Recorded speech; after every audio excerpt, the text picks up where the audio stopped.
Hello everybody and welcome. You're watching Dave Playing Games. My name is Dave and I am playing Fallout New Vegas by the book. In these videos I'll be playing through the story of Courier 6, but I won't be making any of the major decisions. David S.J. Hodgson will be. Fallout games are typically open world scenarios with lots of choices over allegiance, relationships and morality. However, I'm going to let Prima's guide to the game, as written by David, dictate our path. This couldn't be simpler. I'll follow the guide one page at a time and see where I end up. If the book presents me with a solution, I'll take it. If it's listed higher up in the page, it must be the better choice as it was written first, right? So wish me and David S.J. Hodgson a luck of 10 if this game may have been rigged from the start. You are a courier, hired by the Mojave Express to deliver a package to the New Vegas Strip. What seemed like a simple delivery job has taken a turn for the worse. You got what you were after, so pay up. You're crying in the rain, Pally. Guess who's waking up over here? Time to cash out. Will you get it over with? Maybe cons kill people without looking them in the face. But I ain't a fink. Dig?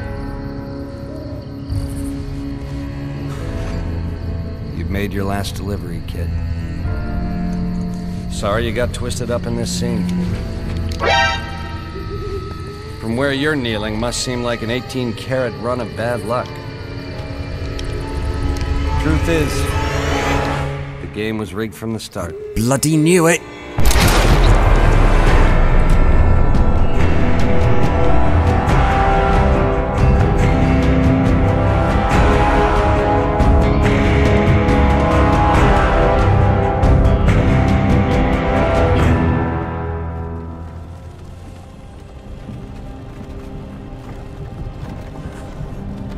Hey, you. You're finally awake.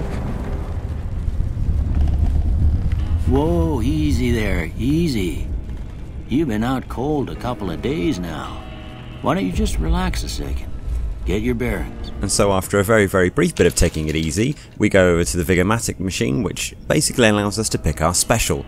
The guide makes an excellent case for every single one of the special attributes, and consequently, I just had to go for an even spread across the board. In fact, later in the guide there were some custom characters that you could go with, and one of them was a very even spread under the name of, worryingly, Michael Phelan. We then go on to answer some strange psychological questions and look at some Rorschach pictures, which help us determine which skills we were going to increase and also what perks, if any, we were going to take. And whilst the guide suggests that this particular character take no traits, I opted to take the Wild Wasteland one anyway. It offers no improvement to my character whatsoever, but it does produce some quite interesting, if not slightly zany, things to happen in the Wasteland.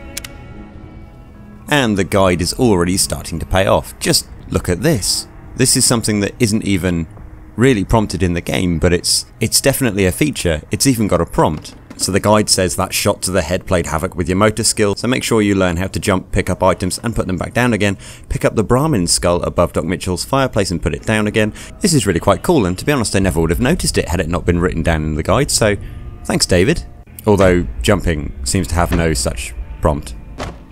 You should talk to Sunny Smiles before you leave town. She can help you learn to fend for yourself in the desert. She'll likely be at the saloon.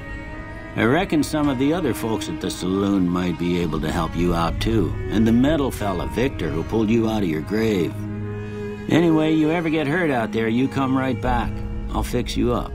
But try not to get killed anymore. And before we leave the house, it's offering us if we'd like to play in hardcore mode.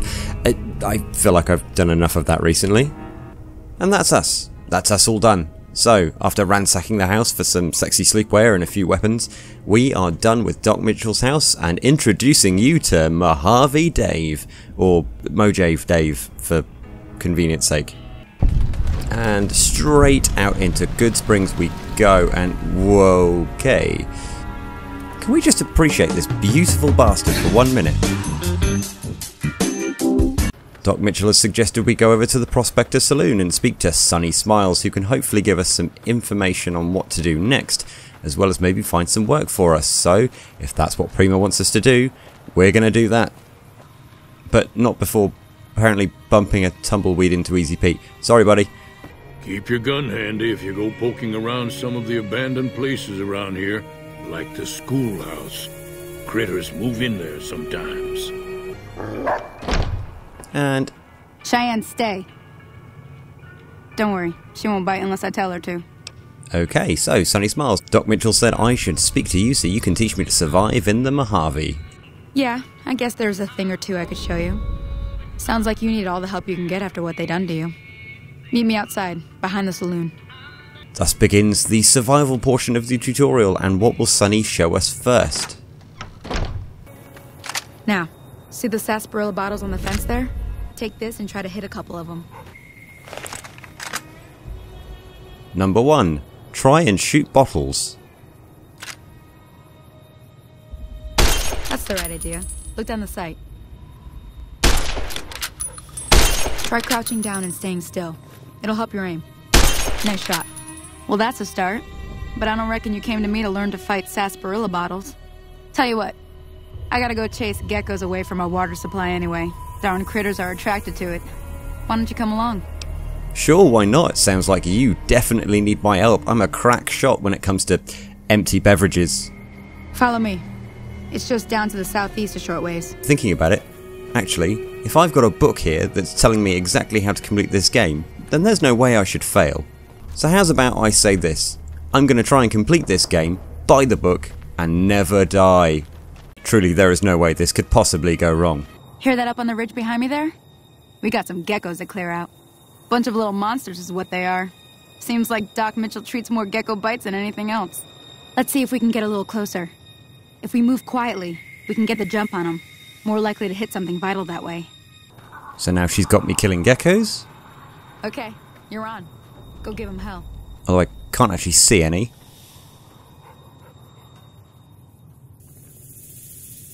Aha.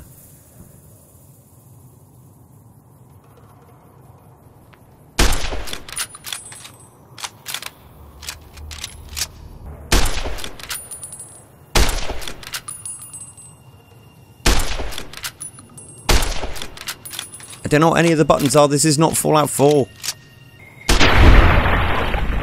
Down the geckos go, and oh, that's the VATS button. Brilliant. Help myself to some bits of gecko. See? You're getting the hang of it. There's 2 more wells that still need clearing. You want, you can come along. It'd be worth a few caps to me. I'm absolutely up for that. Money is bound to be useful. Shouldn't take more than a couple minutes, especially with 2 of us. Come with me. And she's clearly seen my shooting, as she's given me a whole bunch more ammo to waste. So we enter VATS, and oh, there's a... Yep, I don't need that. And let's try and pop a few shots into its head. That will do nicely. Go away. No, go away. No, go away. Don't know how I managed that. Take some more gecko meat. And, ooh. You like that?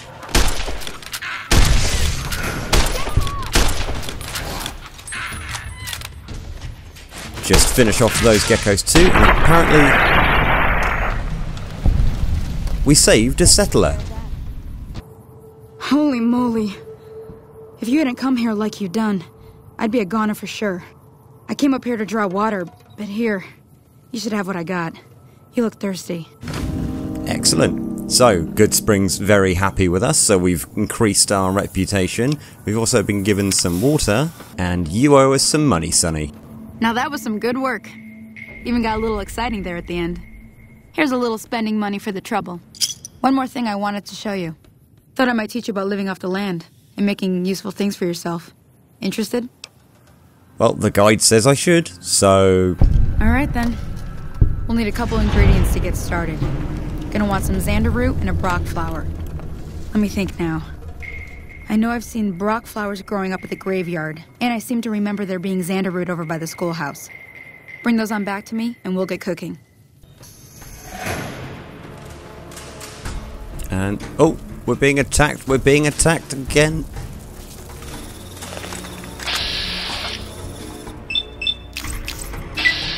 Will you bugger off?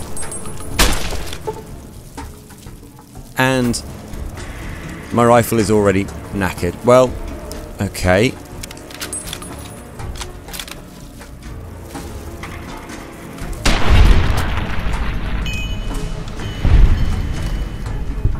I have to say, I'm much happier with a scorpion chasing me around like that than bursting through the ground, because those ones in Fallout 4 are hideous, and there are bloat flies, which I can't seem to hit. That's one down. I have a horrible feeling that these bloat flies and this rifle will be my undoing.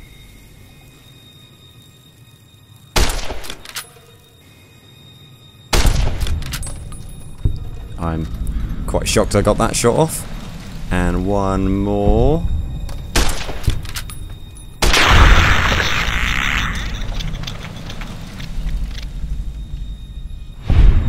Okay. I'm something of a deadeye. Anyway, I didn't come here to shoot flies, I came here to get a plant. So, Brock flowers, a snow globe, and I'll loot some of these bloat flies as well, because you never know when a bloat fly meat might come in handy. Right, next up we go to the schoolhouse, because apparently there's some Xander root round there. Watching out for some of those critters that Easy Pete mentioned, like you. A giant mantis nymph.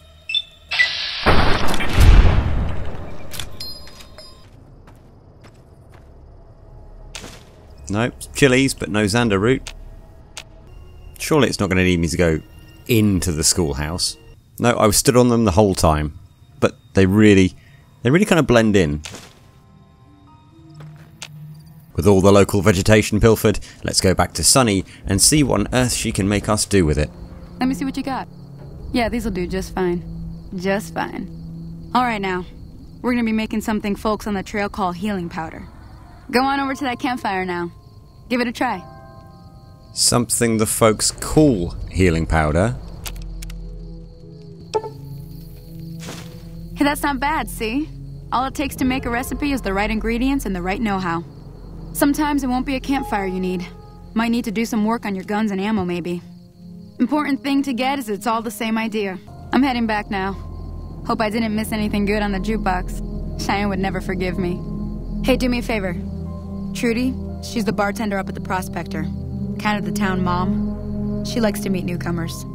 She'd be cross with me if I didn't ask you to poke your head in and say hi. So, after Sunny Smiles and her dog have taught me how to make cocaine, they've asked me to go and visit the bar. This is, are all Fallout games basically just a drug-taking simulator? Well, you've been causing quite a stir. Glad I finally got to meet you. Welcome to the Prospector Saloon. Okie dokie. So, I'm trying to find the people who attacked me. Do you know anything about who they are and where I might find them? Not much, other than they're a bunch of freeloaders who expected a few rounds on the house. I was able to get them to pay up, though.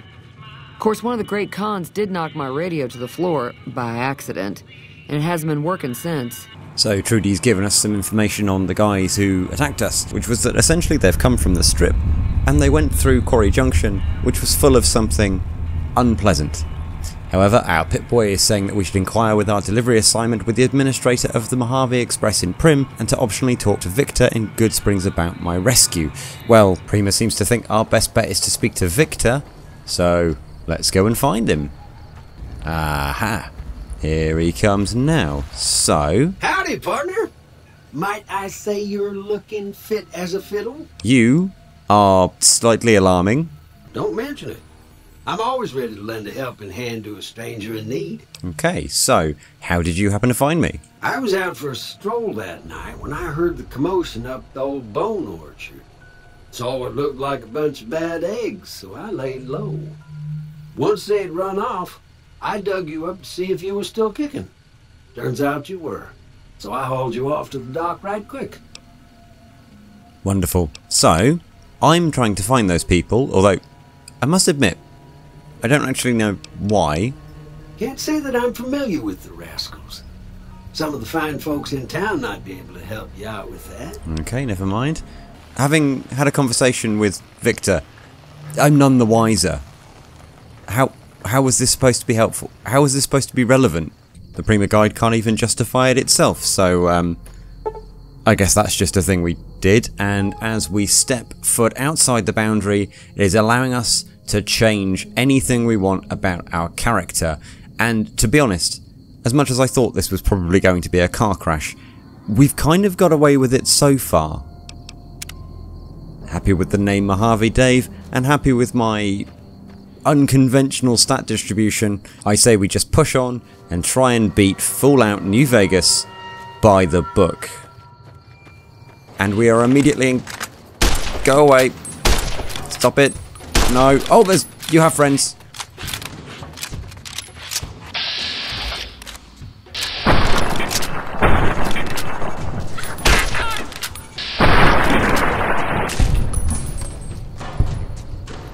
Okay, so I am presently trying to take on weird running lizards with a gun that doesn't work in my pajamas, and I've said I'm going to try and never die. I've made a mistake. Fortunately for me, this game is glitchy as hell, and they appear to have gotten stuck. So they should be easy pickings.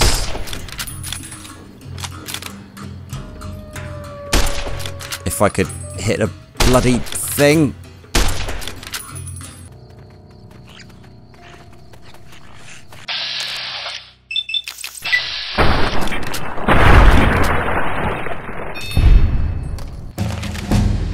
And we've leveled up because of the geckos. So we have 13 points of skills with which we can apply to our various whatsits. And I'm not really sure in what I should be putting the points. So I will take a few points in survival, just because essentially we're going to be trying to stay alive, and I'll take a few points in medicine for very much the same reasons. We also have the opportunity to take a perk, and this is sort of where the guide falls apart. You see, it doesn't actually tell me what I should be taking and when, or at least if it does, it hasn't expected me to level up just yet. So I'll be taking the method that I've been taking with solutions in the book, and that's... I'll just take the top one, which does mean that Mojave Dave is possibly gay. And so we've discovered quite a lot, including some things that I thought I'd never find out about. Oh, is it myself? So as I pick off these geckos, I invite you to drop a like on the video and subscribe if you want to see any more of these. They will be going up every single Fallout Friday, and I hope to see you for that one. I will be spending the next week trying to hit this gecko. You, in the meantime, should take care of yourselves. Ta-ra.